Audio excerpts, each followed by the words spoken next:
U.S. President Donald Trump says he's imposing tariffs on his European allies over their opposition to his bid to take over Greenland.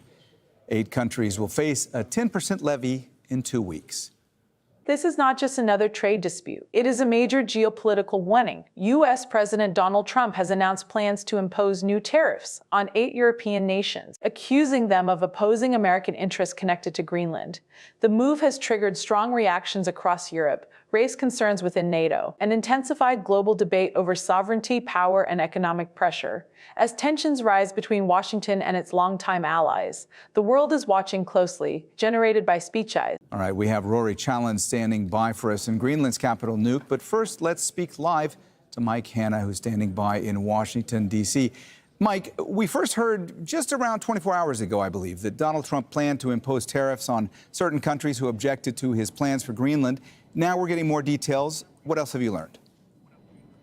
Well, indeed, yes. The president has just posted a message on his social media naming the countries against whom he is going to impose tariffs.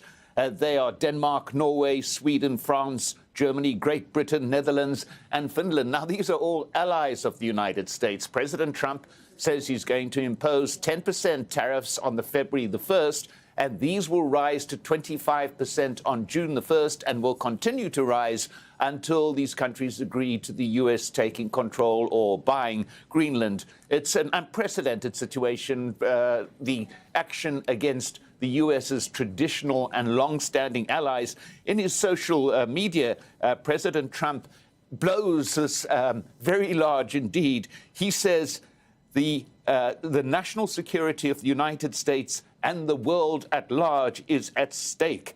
This is a very dangerous situation for the safety, security, and survival of our planet, all those S words with a capital letter.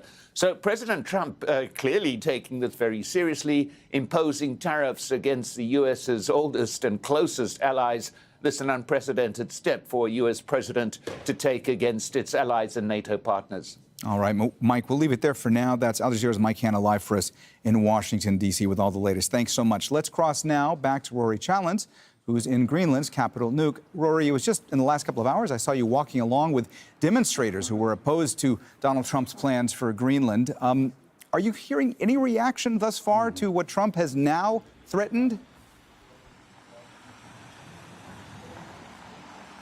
Well, the demonstrators have all gone home, but they will be receiving this news when they get back to their flats, their houses, their places of work, wherever they have gone off to. And this will be very worrying news indeed. If there is any silver lining to this thunderous-looking cloud, and it's a very faint silver lining indeed, it's that Donald Trump doesn't seem to be using any kind of threats of military force at the moment.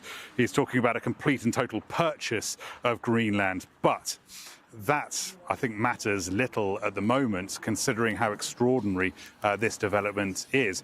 What seems to be particularly crazy about this and these topsy-turvy times is that Donald Trump seems to have become angry at NATO countries sending NATO military personnel to another NATO country, of which the United States is, of course, a member too of that defense organization.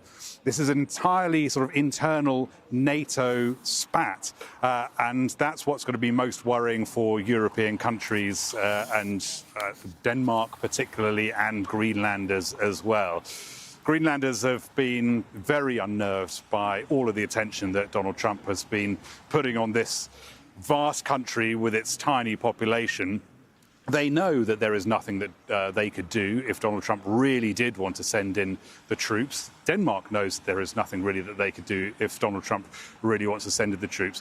What they have been trying to do over the last weeks is to reassure him that they can take Arctic security seriously. He has repeatedly criticised Denmark for only having 2 dog sleds in the Arctic in Greenland, recently bolstered, as he said, by 1 more dog sled. Now, I mean, that isn't true. There is much more capability within Denmark's military forces up here, and in recent days that has been bolstered still by European countries sending in plane loads, handfuls, admittedly, but still military personnel who have been taking part in Operation Arctic Endurance and trying to show Donald Trump that Arctic security is on their priority list as well. But clearly it has not worked, and clearly Donald Trump is up in the ante in a serious way.